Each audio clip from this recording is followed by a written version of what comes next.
Good day, mga kayang master, eto na ang susunod na kabanata ni Mr. Daryl Darby pero bago ang lahat pa-like and share and subscribe ang ating channel, at pindutin ang notification bell para lagi kayong updated sa lahat ng kabanata, at eto na rin ang full chapter ni Mr. Daryl Darby kaya abang-abang na lang po sa iba pang mga kabanata. Marami pong salamat. Ang asawa kong tinitingala ng lahat. Kabanata 2971. Ang paghahayag na ito ng Emperor Mainland, hindi walang batayan upang sabihin, 2 linggo na ang nakalilipas, mayroon talagang isang santo na tinawag na Orchid, nagsiwalat ng palasyo upang humingi ng tulong.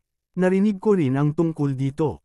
Ito ba talaga ang sabuatan? Nagpatuloy ang talakayan ng lahat, at nanginginig ang 8 santo ni na Wanxiang at Xian. Ikaw ay walang kaparirikan. Si Wanxiang ay may isang matalas na pagkatao, at hindi mapigil ang mapasigaw.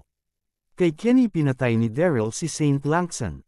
Ang aming siyam na langit na santo ay hindi nagbahagi ng langit sa kanya. Paano tayo magiging kasabwat? Ang Kenny talaga ito ay masyadong mapanira upang gumawa ng mga katotohanan. Ang higit na nakakainis ay hinayla pa niya si Daryl. Pinatay ni Daryl si Lanzin. Gusto niya at ng iba pang mga kapatid na gupitin siya ng 1,000 beses, paano sila makakasama sa parehong pangkat? Sa parehong oras, si Daryl, na nakatayo sa ibaba, ay hindi rin kilalang apoy. Ang Kenny ay kasuklam-suklam na siya ay naging itim at puti. Sa oras na iyon, malinaw na ang Kenny ay nais na magplano laban sa pantas ng Langson, kaya't siya ang may peligro upang iligtas siya, ngunit sa oras na ito, ang hari ay inilarawan bilang kasabwat ng balak kay Mainland. Sa galit, huminga ng malalim si Daryl at pinakalma ang sarili. Matapos ang paglalakad sa mga ilog at lawas sa loob ng maraming taon, ang duguan na ugali ni Daryl ay nabawasan ng malaki, hindi gaanong mapusok tulad ng dati. Pinag-isipan ni Daryl, tingnan muna ang sabwatan ni Hari, at pagkatapos ay kumilos. Hahaha, sa sandaling ito, si Hari sa entablado ay nanunuya at nagbalita kay Wanxiang. Sinabi mo na ang isang santo ay pinatay ni Daryl. Nakakatawa. Kung ano ang pinag-uusapan mo ay likas na kainahinala, kung totoo ito. Ito ang Nine Heavens. Saint, paano ito madaling pinatay? Sa pamamagitan nito ang mga mata ni Haring Kenny ay kumislap sa kataksilan, at nagpatuloy. Kahit na mayroon kang mga problema kay Daryl, ito ang iyong panloob na mga contradiction at hindi mababago ang katotohanang nakikipagsabwatan. Ikaw ang mukha ng kamangyan ay namula at nais na tanggihan, ngunit hindi alam kung paano magsisimula. Sa oras na iyon, ang Santo Langson, matapos na madungisan, ang kapangyarihan sa katawan ay may lilipat sa kabilang partido. Dahil dito, hindi kinaya ng Santo Langson ang kahihiyan at magpakamatay, ngunit ang bagay na ito ay tungkol sa kawalang sala ng Santo Langson, paano ito magiging publiko magsalita. Nakikita ang eksenang ito, ang lahat sa madla ay tumigil sa pagsasalita at tumingin sa 8 santo ng Wanxiang at Xian sa isang komplikadong pamamaraan. Wala ba itong masabi? Hindi lamang iyon, ngunit si Quincy sa tagiliran ay bahagyang sumimangot din. At naghinala, kung sila ay totoong syudad ng siyam na langit, bakit hindi magpatuloy na makipagtalo kay Haring Kenny lahat? Tumingin si Haring Kenny sa paligid at malakas na sinabi, sa pagkakaalam ko, ang 8 babaeng ito at si Daryl ay palihim na nagsisilong sa Hades. Hanggat mayroon silang kanlungan sa Hades, magkakaroon sila ng mga ito. Isang espesyal na selyo ng Pluto. Matapos mahulog ang mga salita, kumuha si Haring Kenny ng isang bote ng pulbus mula sa kanyang katawan at diretsyong iwizak ito sa 8 santo ng Wanxiang. Ang pulbus ay umakyat sa hangin at agad na binalot ang 8 santo ng Wanxiang. Gumawa ng isang biglaang paglipat si Haring Kenny, at ang 8 santo ng Wanxiang ay walang oras upang makapagreaksyon. Nakita nila ang pulbus, pagkatapos na mahawahan sa kanila, isang malakas. Masasamang aura ang agad na tumagos. Sa ilalim ng pagpapasigla ng masamang espiritu na ito, agad na pinukaw ang kapangyarihan ng 8 santo ng Wanxiang. Biglang, ang nascent soul sa isang individual ay nagpapalabas ng isang mahinang ilaw, na mahinang nakikita. Ito ang polusyon ng Mingluo. Ang 8 santo ng Wanxiang sa oras na ito ay takot na takot. Ang underworld na bulaklak ay isang uri ng bulaklak na may mabibigat na yin. Ang mundo ng aswang lamang ang mayroon nito. Ang ganitong uri ng bulaklak at damo ay Nagtitipon ng yin at masamang espiritu ng aswang na mundo at napakasama. Kabanata 2972. Yehaha! Nang makita ang eksenang ito, nagulo ang madla. Ano ang nangyayari sa kanila, taga Pluto nga ba sila baliw? Halos malinlang ako, ngunit sayang, ang bawat isa ay mukhang isang magandang bansa. Lahat ng mga taong naroroon sa Nine Heaven Saints, hindi alam ang anuman tungkol sa Yuan Ying, at lahat sila ay naniwala sa mga salita ni Haring Kenny sa oras na ito, na iniisip na ang Yuan Ying na lumitaw sa kanila ay isang natatanging marka sa mga katawan ng mga nasasakupan ni Pluto. Ang orihinal na hugis ay nagsiwalat. Sa oras na ito, si Haring Kenny ay sumulong at sumigaw kay Wanxiang, ano pa ang sasabihin mo? Ang Haring Kenny sa oras na ito ay hindi ipinagmamalaki nito. Oo, ang pola ng Mingluo ngayon lamang ay ibinigay sa kanya ng utos ni Gang Hao. Alam ni Pluto na ang kontinente ng Siyam na lalawigan ay kaunti lamang ang nalalaman tungkol sa Siyam na langit na Siyam, at hanggat ipinakita nila ang kanilang pagkakaiba sa ordinaryong tao, matagumpay nilang masisiraan sila. Sa pagsasalita tungkol dito, si Hari ay medyo nag-alala sa una, ngunit sa pagkakataong ito ay napagaan ang pakiramdam niya nang makita niya ang reaksyon ng madla. Sa parehong oras ito ay napakakapanapanabag. Ikaw sa sandaling ito, na mula si Huan Xiangqiao, hindi niya mailalarawan na nahihiya siya, at sinigawan si Kenny. Sumisigaw ang magnanakaw upang mahuli ang magnanakaw. Ikaw ang Pluto, ngunit ginagamit mo ang ganitong hindi nagpapahiwatig na paraan upang kumalat ang alingawngaw. Maaari mo bang alisin ang pol-uto ng Pluto? Ano ito na hindi mas mababa sa Pluto? Naglakas loob ka pa ring makipagtalo, ibaba mo siya. Pangungulit ni Kenny. At pagkatapos ay winagewe ang kanyang kamay. Pagkatapos, tumabi si Haring Kenny, hindi balak na gawin ito mismo.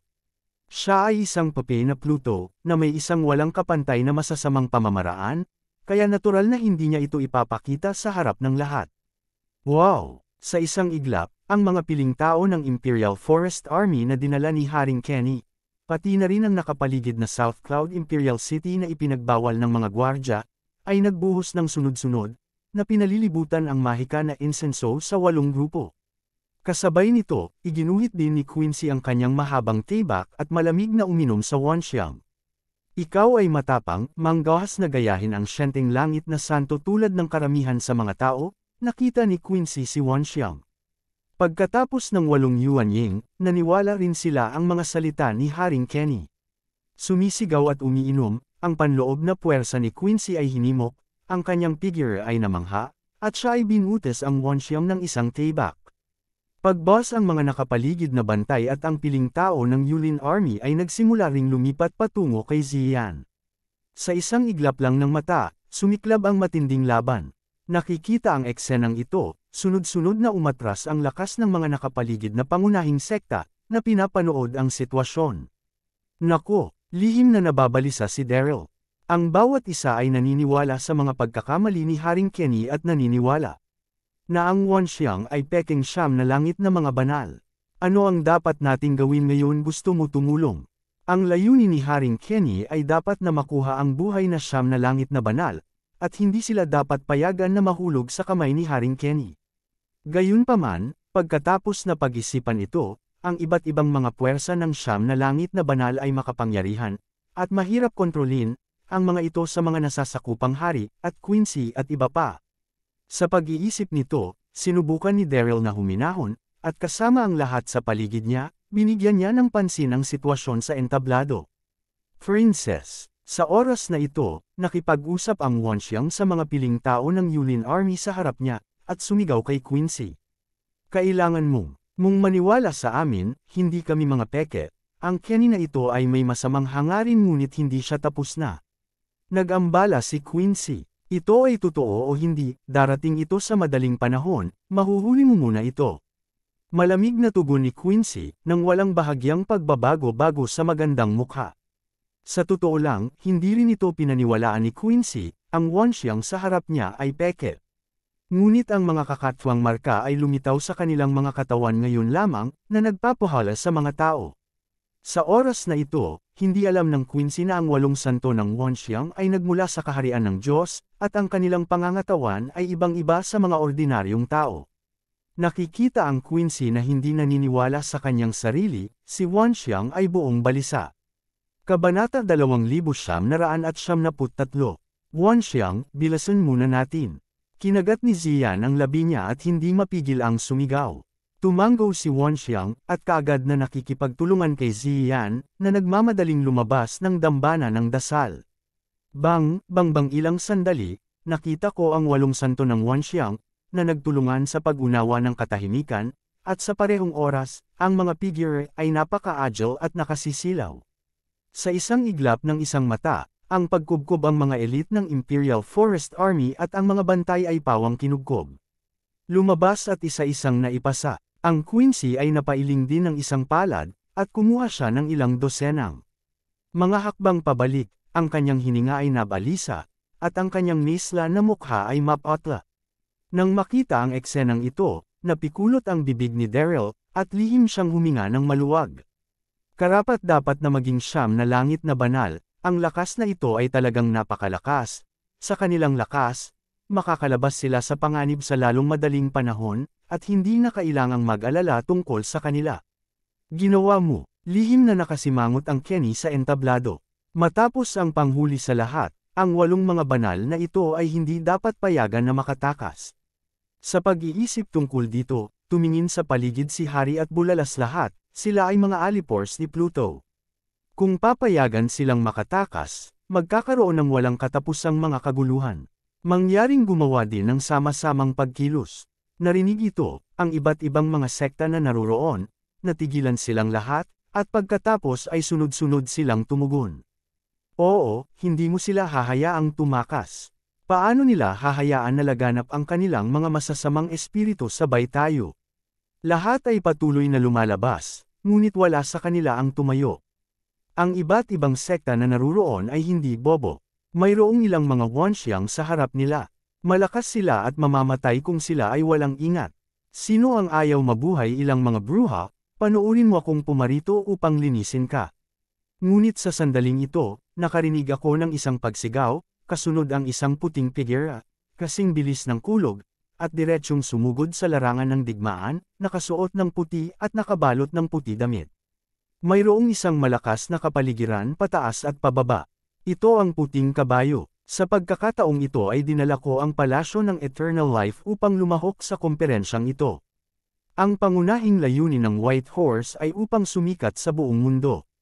Paano ko makaligtaan ng pagkakataon nang makita ko ang isang away sa entablado Pagdating niya sa entablado, bahagyang ngumiti si Baima, at narinig niya ang isang malutong, ginintoang palakol, na hawak sa kanyang mga kamay. Ito ang pambungad na palakol. Ano nang makita ang eksenang ito, laking gulat ng puso ni Daryl, at nabulag ang buong tao. Bakit nasa palad niya ang palakol na palakol his? Pagkakita sa Sky Axe, ang 8 mga santo ng Wanxiang, at lahat ng tao sa paligid, lahat sila ay nabigla. Kaagad pagkatapos, ang iba pang mga sekta sa ibaba na nag-aalangan pa ay sumabog bigla. Ang hall ng mahabang buhay ay nakapasok na tulong, ang gusto namin upang pumunta up go on. Pagkatapos ng lahat, ito ay isang pangunahing isyu na may kaugnayan sa kapalaran ng mainland.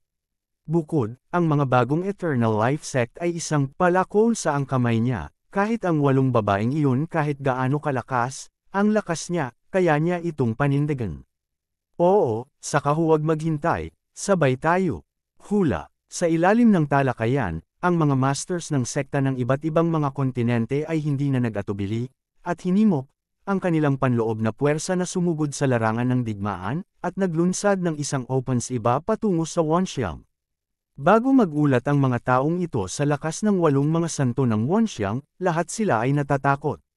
Ngayon na nakita nila ang puting kabayo na nangunguna at hawak ang palakol na palakol sa kanyang kamay, lahat silang biglang nawala. Big Brother, nang makita na ang sitwasyon ay ganap na wala sa kontrol, si Sarah ay labis na sabik. Ang mga taong ito ay baliw, naniniwala talaga sila sa mga salita ni Haring Kenny. Ang Sarah ay matalino, at makikita ito sa isang sulyap na Kenny ay nagiging itim at puti at mga kathang-katha na katutuhan. Kabanata 2974. Kung ang 8 mga santo ay nahuli nila, ang mga kahihinatnan ay mapanganib. Kung mas sinabi ni Sarah, mas nababalisa na siya ay umakyat upang tumulong. Ngunit hawak ito ni Daryl. Sa sandaling ito, huminga ng malalim si Daryl, umiling kay Sarah at sinabi huwag kang mag-alala tungkol dito. Kapag sinabi ito, walang malasakit ang ekspresyon ni Daryl, at ang puso niya ay labis na nabalisa. Sa totoo lang, nais ni Daryl na umakyat at tulungan ang Wonxiang ng iilan, ngunit alam din niya na kapag umakyat na siya, tiyak na magiging target siya ng pagkubkob, at magiging mas mahirap kung ang kanyang pagkakakilanlan ay ihayag doon. Sa oras na ito, sa ilalim ng pagkubkob ng mga master ng mga sekta, ang 8 santo ng Wonxiang ay unti-unting hindi makatiis.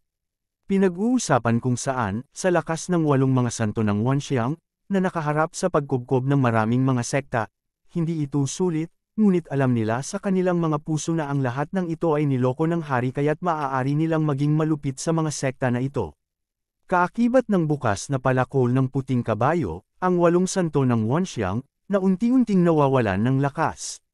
Haha sa oras na ito, ang puting kabayo ay puno ng espiritu ng pakikipaglaban, at ang kanyang mga mata ay nakalak. Sa 8 mahika na insenso ilan ang mga enchantress, mahuhuli mo ba sila nang hindi hawak ang iyong mga kamay Nang bumagsak ang boses, hinimok ng puting kabayo ang lakas ng palakol na palakol, at nakita ang isang gintong ilaw, pinupunit ang mundo, at dumidiretso patungo sa 8 mahika na insenso. Bang, bang, bang nararamdaman ang malakas na lakas ng gininto ang glow, ang 8 mga incense. Nang mahika ay pawang galit na galit at hinimok nila ang kanilang lakas, naglagay ng mga pelikulang protection sa harap nila, handang harangan ng suntok, gayunpaman, hinarap nila ang lahat maraming lakas ang natupok para sa pagkubkob, at madaling sinira ni Jin Mang ang protection na pelikula at tinamaan sila. Sa isang iglap, lahat ng 8 ng Wonxiang ay humihilig, at ang bawat isa sa kanila ay nahulog mula sa hangin. Kaligayahan, sa sandaling ito, mabilis na sumugod si Hari, itinaas ang kanyang kamay, at tinapik ang 8 mga puntong acupuncture ng Wonxiang. Mabilis na paglipat ni Hari, ngunit hindi tumugon si Wonxiang sa 8 sa kanila, at silang lahat ay nanginginig at hindi makagalaw. Haha, sa susunod na segundo, nagpakita ng ngiti si Hari at inakbayan ang mga kamao. Sa paligid nagkaisa kalang bilang isa at nakipag-usap sa 8 mga bruhang ito. Kapansin-pansin. Pagkatapos, inatasan ng hari ang piling tao ng Yulin Army sa tabi niya alisin ang 8 demonyong mga batang babae at mausisa silang mabuti. Sa oras na ito, seryoso si hari, ngunit ang kanyang puso ay nasa sabik. Haha naabutan ko ang 9 Heavens Saint, at ngayon ay makakabalik ako sa Pluto. Nang bumagsak ang boses, dumating ang isang pangkat ng mga piling hukbo ng Yulin, at susugpuin na sana nito ang 8 mahainggong insenso. Pagkakita sa eksenang ito, umitik ang mga mata ni Daryl, alam na hindi siya makakilos sa oras na ito, natukoy na ni Daryl na si Haring Kenny ay hari ng Hades. Kung ang 9 na langit na batang babae ay nahulog sa kanyang mga kamay, ang mga kahihinatnan ay magiging mapahamak. Humawak ka. Nang magsugod na sana si Daryl, biglang may dumating na boses. Kaagad pagkatapos, ang puting kabayo ay dahan-daang lumabas at sinabi kay Hari Kamahalan na New World, bagaman nakilala mo ang pagkakakilanlan ng 8 mga bruhang ito, nang sinimulan mo lang ito, lahat ay nagsumikap.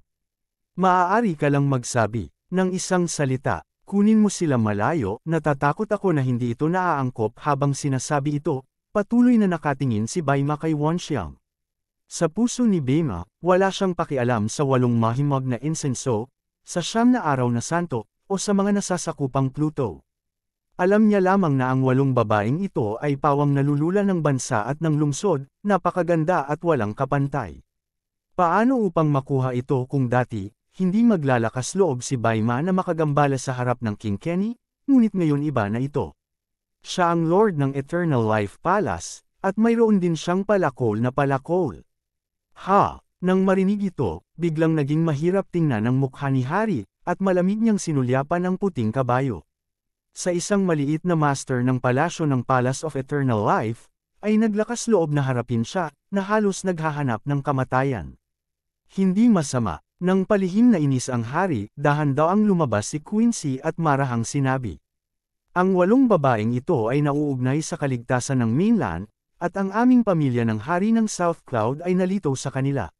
Isang edisyon ang inilabas, at kung ito ay haharapin, ito rin ang pagtatapon ng aming South Cloud Royal Family. Sa sandaling ito, sumimangot si Harry, at umungol siya sandali. Sinabi ni Quincy na pareho, mahirap itong hawakan, kung tutuusin, ito ang Southern Cloud Imperial City. Kabanata 2995. Nakikita na ang parehong Bema at Quincy ay nagsasalita, lahat ng mga nakapaligid na sekta ay nagsimulang umungol sa isang iglap. Oo, lahat ay nagsumikap ngayon. Paano mo hahayaan ang New World na pamilya ng imperial na alisin ang mga tao? Iyon ay, kung nais mong harapin ito, lahat ay magkakasamang mag-host dito. Oo, sa ilalim ang talakayan ng lahat, maraming kalalakihan tulad ni Bema, ang kanyang titig ay patuloy na tumingin sa Wonxiang 8. Lahat sa wakas, si Harry ay nag-react at tumingin kay Quincy na may ngiti ngunit isang ngiti ano ang dapat kong gawin sa 8 mga bruhang ito, ayon sa kahulugan ng Princess Long. Mahinang kumunat ang noo ni Quincy, umayos. Upang magsalita, naputol siya ng puting kabayo. Napakadali. Maglagay tayo ng singsing malakas na sinabi ni White Horse mula sa iba't ibang sekta na naruroon, pumili ng isang kinatawan. Sino ang mananalo? Sa huli ang 8 mga bruhang ito ay haharapin niya paano? Sa oras, si Baima ay tumingin sa paligid ng tagumpay, hindi maitago ang kanyang kaguluhan. Haha, mayroon akong palakol na palakol, at tiyak na makukuha ko ang unang pwesto. Sa oras na iyon, ang 8 magagandang nakatutuwang mga ito ay magiging akin. Singsing nang marinig ito, nagbago ang mukha ni Harry at tatanggi na siya. Gayunpaman, lahat ng tao sa paligid niya ay nagsalita bilang suporta.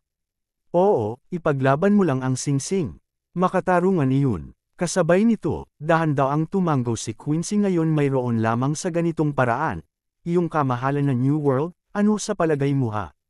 Huminga ng malalim si Harry at tumanggo dahil napagpasyahan ng lahat, gawin natin ito. Nang sinabi niya ito, mukhang walang malasakit si Harry ngunit ang kanyang galit ay inisnan. Ha! Sa sandaling ito, ang 8 Wonxiang na nakatali roon ay pawang nanginginig sa hiya at galit. Nakakahiya na tretuhin bilang isang bilanggo ng mga kapangyarihang mainland na ito, ang marangal na siyam na araw na santo. Nang makita ang eksenang ito, si Daryl, na nakatayo sa di kalayuan, ay palihim ding nakasimangot. Ito ay naging isang singsing. Ngunit okay lang iyon, hindi ang maglaro siya lang isang pekeng pagkakakilanlan, at may save ang 8 santo ng Wonxiang. Lahat, nang palihim na nagbubulungan si Daryl, lumakad si Quincy sa gitna ng entablado, tumingin sa paligid at sinabi ang unang eksenang ito, sino ang mauna ang boses ay nahulog, at ang mga tagapakinig ay tahimik. Ang iba't ibang sekta na naruroon ay mas pino kaysa sa isa, at walang nais na manguna muna. Hehe, hindi ka ba naglakas loob na mauna pagkatapos ay mauuna na ako? Matapos ang isang maikling katahimikan, ang puting kabayo ay nagbigay ng isang chuckle, at pagkatapos ay dahan-daw ang lumakad papunta sa entablado, mahigpit na hawak ang langit na palakol sa kanyang kamay, marilag at kamahalan. Ang makapangyarihang aura ay nagkalat mula sa Sky Axe, at lahat ng naroon ay laking gulat ng palpitations. Haha! Pagkakita kaagad ng paparating na bahay, isang gulong ang madla. Ito sino ang kalaban niya kasama ang palakol na nagbubukas sa langit. Lahat ay nasa mataas na espiritu, ngunit nang makita ang palakol sa mga kamay ng puting kabayo, biglang nawala ang kanilang sigasig. Alam mo, ang Sky Axe ay isang walang kapantay na sandata ng mahika, walang talo, na naglakas loob na umakyat at mamatay. Haha, nang makita na walang sinuman ang naglakas loob na lumitaw pagkatapos ng mahabang panahon, ang puting kabayo ay walang kapantay, at tumawa ano walang sinuman ang naglakas loob na lumapit. Sa kasong iyon, ang 8 mga bruha na ito ang hahawak sa akin. Kabanata 2996. Ang mayabang na pag-uugali ng White Horse ay gumagawa ng maraming tao na hindi nasiyahan, ngunit walang natatakot sa kapangyarihan ng pagbubukas ng makalangit na palakol. Mahusay bang magkaroon ng mahiwagang sundalo pupunta ako? Sa wakas, ang isang gwapong figure ay hindi mapigilan na sumigaw, diretsyong tumalon sa singsing, at niyakap ang kamao sa puting kabayo. Andy, lumapit ka at maliwanagan ako. Dahan-daang itinaas ni Andy ang kanyang kamay, na mahigpit na nakahawak sa isang mahabang lila na mahabang espada. Paano ka? Biglang, nagkaroon ng isang kaguluhan sa ilalim ng singsing. Sectmaster sinasabing ang Sectmaster ay malakas, at ang ilan ay nanood sa oras na ito. Mahirap sabihin, ang kabilang partido ay may palakol na palakol na palakol. Sa sandaling ito, kumurap din si Daryl ng kanyang mga mata, pinagmamasdan ng maigi. Sa Andy, hindi maipaliwanag na nag-aalala siya. Kahit na ang lakas ni Andy ay hindi mahina, ngunit ang puting kabayo ay may isang palakol sa kanyang kamay, paano siya magiging kalaban? Sa pag-iisip tungkol dito, nais na huminto ni Daryl, ngunit sa pag-aakalang binago niya ang mukha niya, hindi siya makilala ni Andy, kaya pinigilan niya. Sa oras na ito sa singsing, agad na tumingin si Bai kay Andy, ang kanyang tono ay puno ng paghamak ito. Ay ang Elixir Sectmaster. Matagal ko nang hinahangaan ang pangalan. Walang kalokohan, magsimula ka lang. Kung naharap niya si Andy dati, dapat mapanik si Bai Ma, ngunit ngayon ay mayroon siyang peerless mahiwagang sundalo, hindi mo na kailangang tingnan ang lahat. Sa kanila, wow! Narinig ito, nag-ulo ang madla. Loko talaga tong puting kabayo. Ngunit kapag ang mga tao ay may mahiwagang sundalo, natural na may mabaliw silang kapital. Okay, ang kay-abangan ng puting kabayo ay nakadama kay Andy na mapanghamak. Ang gwapong mukha nito ay napuno ng kaunting galit, at ninisya niya hindi ito isang maliit na tono, nais kong makita kung gaano kakagaling. Yeah! Nang bumagsak ang boses, ang panloob na puwersa ni Andy ay hinimok, at ang kanyang katawan ay sumabog, at isang pagkabigla ang sumabog mula sa mahabang taybak sa kanyang kamay, at nagpunta siya sa puting spur. 9 na espada sa isa. Ang malamig na boses ay nagmula sa bibig ni Andy nang. Bilang karagdagan sa alkemiya, kilalang-kilalang tao ay kilala rin sa buong mundo. Kabilang sa mga ito, ang 9 na palasyo ng espada ang pinakatanyag, at ang pamamaraang ito ay, ang kakanyahan ng 9 na palasyo ng espada, na maaaring makapagpabago ng 9 na mga anino ng espada, upang ang kalaban ay wala kahit saan, upang umiwas. Nakita ko kung saan dumaan ang mahabang tibak, biglang napunit ang hangin, at pagkatapos ay 9 na anino ng espada, ang nakakubli, tinatakan ng pag-urong sa paligid ng puting kabayo, na may kamangha-manghang lakas. Hehe, nakikita ang lakas ng sword na ito, hindi man lang nagpanik si Bai Ma, nginisyan, itinaas ang kanyang kamay, at isang gintong glow ang sumabog, direktang natalo ang 9 na anino ng espada. Ano ang puso ni Andy ay nagulat, at ang buong tao ay natigilan. Ang paglipat ng 9 na espada ay pinag-isa, ngunit naglalaman ito ng 8 antas ng panloob na lakas. Napakakaunting mga mainland ang maaaring gumawa ng suntok na ito sa ngayon, ngunit sa oras na ito, Bai Ma ginamit ang palakol napakadali na hinarang ito. Karapat-dapat na maging isang walang kapantay na sandata ng mahika, ang kapangyarihang ito ay masyadong sumisindik. Sectmaster Andy. Sa ngayon ay natigilan si Andy, napatawa si Whitehorse tapos na ang larong ito. Nang bumagsak ang boses, tinaas niya ang kamay at tinapik. Si Andy ng direkta. Boom! Si Andy ay walang oras upang makapagreaksyon. Nabigla siya at lumipad palabas. Lumipad siya ng isang buong 10 metro ang layo at nahulog sa ilalim ng singsing, naglabas ng dugo, ginawang mahina siya. Nakikita ang eksenang ito. Lahat ng madla ay hindi mapigil ang makahinga sa hangin, laking gulat. Ang Andy na ito ay kilalang tao rin sa mainland continent, ngunit sa oras na ito, kahit ang puting kabayo ay hindi ito makayanan. Kailangan kong sabihin na ang lakas ng Sky Axe ay talagang napakalakas. Sa sandaling ito, huminga ng malalim si Daryl at pinagmasdan ang mga pinsala ni Andy. Mabuti na lang at hindi seryoso ang mga pinsala, at magiging maayos siya pagkatapos ng ilang araw na paggaling. Kasabay nito, napansin din ni Daryl na kahit na ang puting kabayo na ito ay nakakuha ng Skybreaking Axe, hindi pa niya napagtanto ang totoong kapangyarihan ng Sky Axe. Kung hindi, si Andy ay namatay sana sa paglipat ngayon lang. Sa kabilang panig ng singsing, naupo roon si Hari, kalmado ang kanyang ekspresyon, lihim din na nakatingin ang mga mata sa puting kabayo. Kabanata 2977, at Daryl tulad ng hangin, malawak na hari ay hindi maaaring makita, ang puting kabayo ay hindi ganap na pinag-aralan at pag-unawa sa kapangyarihan ng bukas na araw palakol, kaya huwag mag-alala. Sa oras na ito, sa singsing, nanalo siya ng unang tagumpay. Ipinagmamalaki ng White Horse. Tumingin siya sa paligid ng madla at ngumiti susunod. Sino pa ang lalabas upang hamanin? Lahat ay tumingin sa bawat isa-iba at hindi maitago ang kanilang mga puso. Sa takot, ang taong ito ay may mga magic sandata. Paano mo ito lalabanan? Susubukan ko ito. Pagkalipas ng ilang segundo, isang matapang na lalaki ang tumalon sa entablado nang hindi naniniwala sa kasamaan. Sa huli, natalo siya ng puting kabayo sa isang bilog.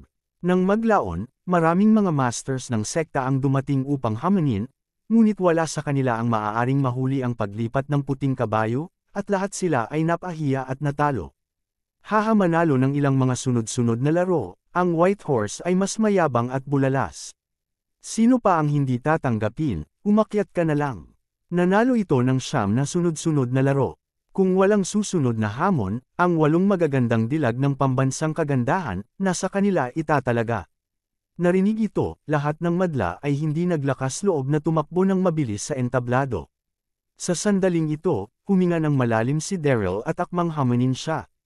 Sa pamamagitan ng pagmamasid ngayon pa lamang, kumbinsido si Daryl na hindi naintindihan ni Baima ang kapangyarihan ng makalangit na palakol, at wala siyang pag-aalala sa kanyang puso.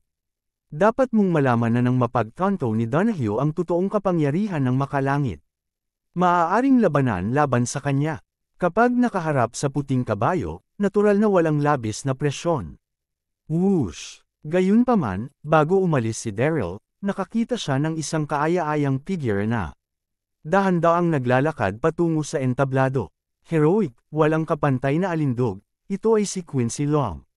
Ang prinsesa ay nasa entablado. Sa sandaling lumitaw si Quincy sa entablado, agad niyang naakit ang atensyon ng maraming kalalakihan. Sa oras na ito, pinalitan ng Quincy ang dating mahabang palda at nagsusuot ng isang malapot na malambot na nakasuot, perpektong ipinapakita ang kanyang kaakit-akit na figure.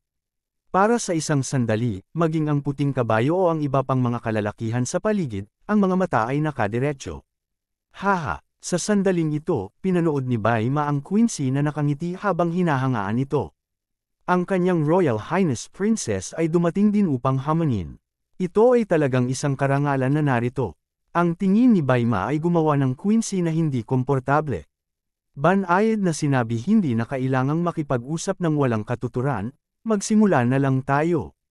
Ang Wanxiang 8 ay tinawag ng South Cloud Royal Family. Kahit na sila ay peke, dapat silang harapin ng South Cloud Royal Family. Hindi sila dapat mahulog sa kamay ng iba. Sa oras na ito, si Quincy ay napakakalmado, at nakikita rin niya na ang puting kabayo sa harap niya ay hindi nagtagumpay sa pag-unawa sa kapangyarihan ng axe na bumubukas sa langit. Kaya nais kong kumuha ng isang pagkakataon upang subukan ito. Hehe, feeling Quincy ka walang bahala, Baima ngumiti ng alanganin. Well, dahil sinabi ng Royal Princess, pagkatapos ay hindi ako maligayang pagdating. Nang bumagsak ang boses, sumabog ang panloob na puwersa ng puting kabayo, na hinihimok na buksan ang palakol, at direktang hinampas sa Quincy. Sa isang iglap, isang gintong glow ang sumabog, at ang paligid ng hangin ay agad na napunit. Nakikita ang eksenang ito, maraming tao sa ibaba ang lihim na nagpisil ng pawis para sa Quincy. Gayunpaman, si Quincy ay handa ng mahabang panahon, at nakita na ang mga daliri ng paa ay nasa lupa, maliksi ang kanyang figure, at umatras siya ng ilang hakbang upang maiwasan ang hampas. Upang maging matapat, si Quincy ay hindi kailanman magsasagawa ng gayong panganib, kung may ibang gumamit ng palakol, ngunit pagkatapos mapanood ang ilang laban ngayon lamang, naintindihan na niya ang lakas ng puting kabayo. Sa isang saglit, lahat ng nasa ibaba ay nagsaya. Karapat-dapat na maging diyosa ng pamilya ng hari ng South Cloud, iniwasan niya ang suntok ng makalangit na palakol. Sa parehong oras, lihim ding tumanggo si Daryl ng kanyang pag-aproba. Ang talento ng Quincy na ito sa paglilinang ay talagang mas mahusay kaysa sa ordinaryong tao, at maaari niyang malaman ang batas ng pagbaril ni Baima sa maikling panahon. Ito ay lamang ang talento para sa paglilinang ay napakataas, ngunit ang utak ay hindi madaling gamitin. Bago lamang marinig kung ano ang sinabi ni na Wanxiang at Xian, naniniwala siyang pinatay niya si Saint Langson, at inihayag din ang pagkansela ng kanyang kasal sa kanya, na talagang nakakagulat. Sa pag-iisip tungkol dito, lihim na umiling si Daryl at ngumiti ng mapait, habang binibigyang pansin din ang sitwasyon sa entablado. Kabanata 2978. Itong si Baima ay tinitigan ng mabuti si Quincy, ang mukha niya ay solemna. Ang paglipat nito ay talagang naiwasan niya, at tila medyo mayabang siya. Nagbubulungan sa kanyang puso, ang puting kabayo ay hindi na minamaliit ang kaaway, at siya ay lumaban ng matindi kasama si Quincy. Sa simula, mayroon pa ring kalamangan ng puting kabayo, ngunit unti-unting naging mahina ito. Dapat mong malaman na ang paggamit ng palakol ay gumagamit ng panloob na lakas, at ang puting kabayo ay hindi pa napagtanto ang totoong lakas ng palakol, at ang panloob na lakas ay natupok ng mas mabilis. Boom! Sa wakas, nakahanap ng oportunidad si Quincy at sinampal ang puting kabayo ng isang sampal. Sumangot siya. Ang buong tao ay nagulat at nahulog sa ilalim ng singsing. Bagaman hindi siya malubhang nasugatan, siya ay natamba mula sa singsing at ito ay pagkawala. Ito nakikita ang eksenang ito, ang lahat sa madla ay nasa sabik. Akala ko ang Quincy ay may mababang pagkakataong manalo, ngunit hindi niya inaasahan na sa wakas ay natalo niya ang puting kabayo. Nakaharap sa pagkabigla ng lahat, ang magandang mukha ni Quincy ay hindi nagpakita ng kaunting pagbabago-bago. Tumingin siya sa paligid at walang pakialam na sinabi mayroon bang ibang darating upang hamanin. Kung hindi, ang 8 babaeng ito ay hahawakan ng aming pamilya ng hari ng South Cloud. Narinig ito, ang buong dambana ng dasal ay tahimik. Ang bawat tao sa paligid ng singsing ay tumingin sa bawat isa, at walang sinuman ang naglakas loob na tumugon. Ang puting kabayo ay nagtataglay ng palakol at hindi kalaban niya. Sino ang maglakas loob na umakyat at maghanap ng pang-aabuso? Pagkakita sa eksenang ito, hindi mapigil ang ngumiti ni Daryl sa ibaba. Ang 8 santo ng Wonxiang ay nahulog sa mga kamay ni Quincy, kahit papaano walang panganib na nagbabanta sa buhay. Habang iniisip ito, patuloy na binibigyang pansin ni Daryl ang panig ni Hari. Napagpasyahan ni Daryl na si Hari ay hindi naglalaro, o kumilos man siya ng mabilis. Sa madaling sabi, ang 8 santo ng Wonxiang ay maaaring mahulog sa kamay ng sinuman, at hindi nila mabaigo na mahulog sa kamay ni Haring Kenny. Gayunpaman, nakaupo roon si Hari na walang ekspresyon sa mukha at wala pa ring balak maglaro. Sa oras na ito, nagtanong si Quincy ng maraming beses sa entablado, ngunit walang dumating upang hamanin. Hehe, sa sandaling ito, nagkaroon ng isang tawa ng tawa mula sa karamihan ng tao, at pagkatapos ay naramdaman ng lahat na ang kanilang mga mata ay nag-flash, at isang figure na patuloy na nahulog sa entablado tulad ng isang pagbaril. Ang mga tampok sa mukha ay gwapo, na nagbibigay sa mga tao ng isang uri ng pino na pakiramdam, ngunit ang kanyang mga mata ay nag-flashang at mayabang. Si Donahue ito. Siyempre, ninakawan ni Donahue ang kaluluwa ni Florian at sabay na sinakop ang kanyang katawan. Sa oras na ito, eksakto ang hitsura ni Florian. 2 araw na ang nakakalipas, matapos na kontrolin ng ganap ng Donahue ang katawan ni Florian, nagulat siya nang malaman na ang lakas ni Florian ay hindi lamang pumutok sa Tribulation Realm, ngunit sa loob ng kanyang dantian, mayroon ding isang napakadalisay na likas na aura, at alam ang likas na aura ay ang lakas ng kaluluwa ng banal na Langsan. Si Donahue ay labis na may talento. 2 araw lamang ang kinakailangan upang maisama ng buong-buo ang lakas ng nanganak na kaluluwa. Matapos makita ang iba't ibang mga sekta sa siyam na lalawigan, naglakas loob silang pumunta sa South Cloud Imperial City at makita ang kaguluhan. Ngayon lang, nang kinubkob ng lahat ang 8 santo ng Wonxiang, hindi kumilos si Donahue, ngunit tahimik na pinagmasdan ang sitwasyon. Sa oras na ito, nang makita na walang lumapit upang hamanin siya, hindi niya mapigilan. Si Donahue ay tumingin kay Quincy na may isang ngiti, na may isang malakas na hininga at isang sobrang hindi mapigil na ekspresyon. Nabigla, maging si Quincy o ang ibang mga tao na naruroon, biglang nagtipon ang kanilang mga mata kay Donahue, at lahat ay nagulat. Ito ay si Florian New World Imperial taong ginagawa militar gobernador, katanyagan, na wala 3 taon na ang nakaraan, hindi ang mensahe, kung paano biglang lumitaw dito mahusay na malakas. Sa oras na ito lahat ng tao hindi alam na hindi na ito si Florian, ngunit si Donahue. Siya yun at si Daryl, na nanunood ng labanan mula sa gilid, tinitigan ng mabuti si Donahue, ang kanyang mga mata ay kumikislap ng matinding galit. Kahit na siya at si Florian ay pinsan, ngunit sa mga araw na iyon, nadungisan ni Florian, ang kanyang mga nakababatang kapatid at kinagalit ang kanyang lolo, ngunit sinisi ang lahat ng mga paratang na ito sa kanya. Kabanata 2979. Dahil dito, itinuring ako bilang isang basura ng mga ilog at lawan ng Earth Garden. Bagaman maraming taon na ang lumipas, hindi pa rin mapigilan ni Daryl ang galit sa kanyang puso nang maalala niya. Ito sa oras na ito, nais ni Daryl na magmadali, ngunit nang maisip niyang nagbago ang mukha, pinigilan niya. Sa parehong oras, si Daryl ay medyo naghihinala din. Si Florian ay mahiyain at mahiyain. Nagbago na ba siya sa sandaling ito ay hindi napagtanto ni Daryl na kahit na ang nasa entablado ay si Florian, ang kaluluwa sa loob ay si Donahue. Florian sa sandaling ito, nag-react si Quincy at malamig na sinabi kay Donahue. Ano, ang naririto mo ito ang paligsahan sa singsing, hindi mahalaga sa iyo, bilasan mo. Malamig ang tono at walang duda. Narinig ni Quincy ang tungkol sa frame ni Florian ng Daryl noon. Siya ay may isang matuwid na pagkatao, at ito ang ganitong uri ng tuso at kasuklam-suklam na tao. Nakinamumuhian siya, at ang ganitong uri ng tao ay hindi kwalipikado upang lumahok sa arena. Haha, nararamdamang pagkasuklam ni Quincy, ngumiti ng bahagya si Donahue at sinabi. Royal Highness, bagaman hindi ako kabilang sa mga pangunahing sekta, miyembro din ako ng mainland. Ang usapin ngayon ay nauugnay sa kaligtasan ng mainland. Paano ito wala sa akin ikaw narinig ito, namula ang mukha ni Quincy, at hindi niya alam kung paano ito pabulaanan sandali. Ngumiti si Donahue hindi kaya natatakot ang iyong Royal Highness na mawala. Sa akin, nang sinabi niya ito, puno ng pagkatao ang mukha ni Donahue. Kasabay nito, ang kanyang mga mata ay nagwalas patungo sa Wonxiang, sinasadya o hindi sinasadya. Oo, alam ni Donahue na ang 8 Wonxiangs na nakatali ay hindi huwad na 9 na araw na santo.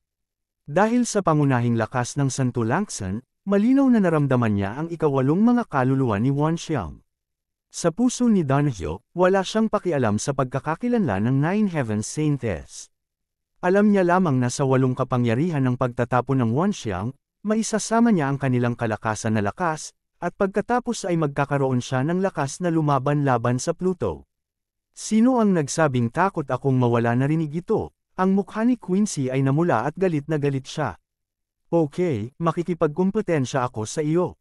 Bilang pinakamatandang prinsesa ng South Cloud Continent siya ay ginagamot ng isang kasuklam-suklam. Paano ito hamakin ng kontrabida? Nakikita ang pangako ni Quincy, tuwang-tuwa si Donahue. Mukhang ang iyong Royal Highness ay lubos na tiwala sa kanyang sariling lakas. Dahil tinanggap ko ang hamon, pagkatapos ay nasaktan ako. Matapos mahulog ang mga salita, sumisindak ang isang nakakakilabot na hininga mula sa katawan ni Donahue. Sa ilang sandali, tila natigil ang paligid ng hangin. Sa mga panahong iyon, nagsasanay si Florian ng Xuanyin Divine Art, at sa loob ng ilang taon, umabot na siya sa napakataas na antas. Matapos sakupin ni Donahue ang bahay, nagsama siya sa kapangyarihan ni Yuanying at pinalakas niya ang kanyang lakas. Sobrang lakas. Nang makita ang eksenang ito, nagulat ang lahat sa madla. Whoosh! Sa sandaling ito, si Donahue dahan-dahang itinaas ang kanyang kanang kamay, ang kanyang figure ay kasing bilis ng kidlat, at sinampal niya ng palad si Quincy. Nararamdaman ang bilis ng mabilis na kidlat ni Donahue, nanginginig ang puso ni Quincy, at wala siyang oras upang umiwas, kaya kinailangan niyang himukin ang kanyang panloob na puwersa at itaas ang kanyang kamay na jade upang salubungin siya. Sa oras na ito, ang Quincy ay hindi naglakas loob na maging pabaya, hinihimok ang lahat ng mga panloob na puwersa. Bang! Ang mga palad ng dalawa ay nagsalpukan, at nanginginig ang katawan ni Quincy. Isang nakasisindak na puwersa lamang ang naramdaman niya. Umatras siya ng daan-daang mga hakbang bago niya pinatatag ang kanyang figure. Mapatla ang kanyang magandang mukha, at nabigla ang puso niya. Ito ang lakas ni Florian ay napakalakas. Anong uri ng ehersisyo ang ginagawa niya nang makita ang eksenang ito? Lihim ding nagulat si Daryl. Kailan naging napakalakas ng lakas ni Florian? Kabanata 3000. Sa parehong oras, ang mga tao sa ibaba ay nagulat, at pinagpapawisan sila para sa Quincy ng sabay. Ngunit si Donahue, ay tahimik na nakatayo roon na may lundo at mayabang na mukha. Ang pakiramdam ng muling pagsilang ay mabuti. Sa kanyang pagmamalaki, nakatingin si Donahue kay Quincy na nakangiti, Royal Highness, hindi ikaw ang aking kalaban. Mas mabuti pa umatras ka na. Mahigpit na kinagat ni Quincy ang kanyang labi, miislan ang mukha, puno ng hindi kasiyahan. Hindi ko aaminin ang pagkatalo. Ang aking sariling marangal na prinsesa, ang laban ng singsing na ito ay kumakatawan sa buong pamilya ng hari ng South Cloud. Kung yumako lamang ito sa pagkatalo, nasaan ang mukha ng Hari Hoy?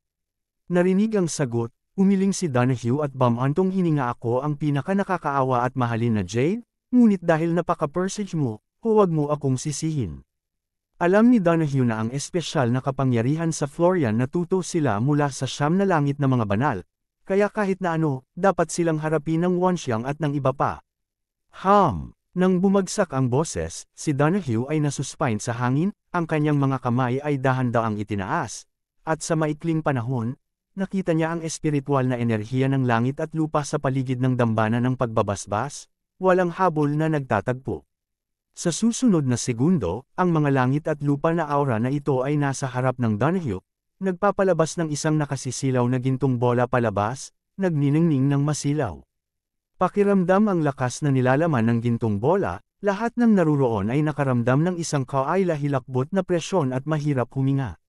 Sa sandaling ito, naikuyong ni Daryl ang kanyang mga kamao, lihim na nag-aalala para kay Quincy. Ang pagsabog ng kapangyarihan ni Florian na ito ay napakasindik. Natatakot akong hindi ito mapigilan ni Quincy. Sa parehong oras, lihim ding nagulat si Daryl. Anong uri ng diskarteng nilinang ni Florian ang hindi lamang nakakatakot, ngunit hindi pa niya ito nakikita dati. Kasabay nito, mahigpit ding kinakagat ng labi ni Quincy, pakiramdam ng hindi maipaliwanag na gulat sa kanyang puso.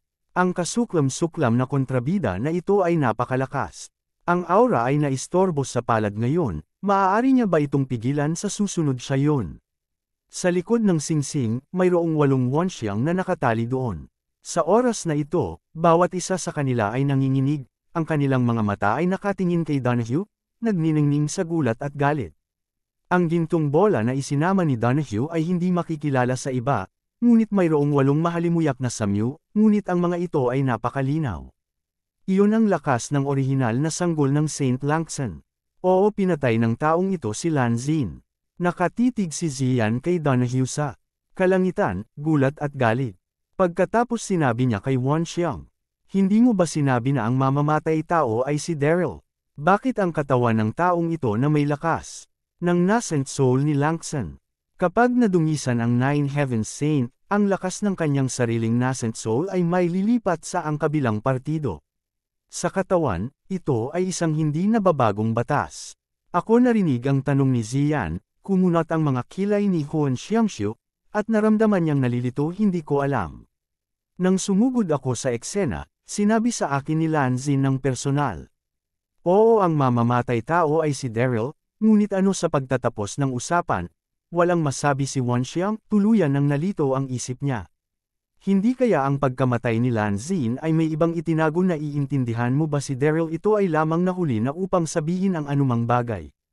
Ang aking 8 kapatid na babae ay natap sa mga punto ng akyapangkor at nakatali sa 5 mga bulaklak, at sinasabing sila ay huwad na 9 na araw na mga santo. Sa oras na ito sa singsing, Royal Highness, take the move. Bahagyang ngumiti si Donahue, bumagsak ang boses, at nang itinaas niya ang kanyang mga kamay, nakita niya na ang ginintoang bola ay ginawang isang ginintoang larawan, pumutok patungo sa Quincy. Ang Quincy ay walang oras upang pag-isipan ito, mabilis niyang hinimok ang kanyang panloob na lakas, at iginuhit ang kanyang mahabang tibak upang labanan sa harap ni Yabang. Ang ginintoang bola ay sumabog laban sa mahabang tibak, at narinig ang paghuni ni Quincy. Ang mahabang tibak ay nabasag sa isang iglap, at ang kanyang buong katawan ay napailing din, at sa wakas ay nahulog sa ilalim ng singsing. Bago labanan laban sa White Horse, si Quincy ay natupok na ng maraming panloob na lakas ng lahat, ang katawan ni Donahue, ngunit isinama sa lakas ng kaluluwa ng Lancson Saintess.